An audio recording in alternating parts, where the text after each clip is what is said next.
যেই ব্যক্তি রাতের বেলা এই দোয়াটি 3 বার পরে ঘুমিয়ে যাবে, আল্লাহর নবী বিশ্বনবী সাল্লাল্লাহু আলাইহি ওয়াসাল্লাম বলেন, সকাল বেলা যখন আল্লাহ তাআলার বান্দা ফজরের নামাজের মাঝে যখন উঠবে, আল্লাহ নবী বলেন রাতের বেলা এশারের নামাজ পড়ার পরে, খাবার খাওয়ার পরে আল্লাহর বান্দা যদি এই দোয়াটা 3 বার পড়তে পারে, তাহলে আল্লাহ পাক রব্বুল আলামিন সকাল বেলা ঘুম থেকে ওঠার আগে আমার আল্লাহ তাকে নিষ্পাপ মাসুম বাচ্চার মতো আমার আল্লাহ পবিত্র বানায়া দেই।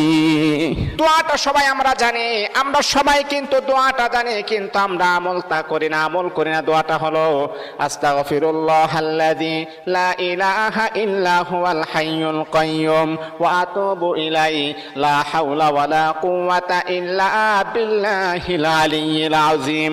3 বার যদি আপনি পড়তে পারি, ইনশাআল্লাহ আল্লাহ পাক রব্বুল আলামিন আমার আপনার জীবনের সমস্ত গুনাহগুলোকে আমার আল্লাহ ক্ষমা করে দিবে।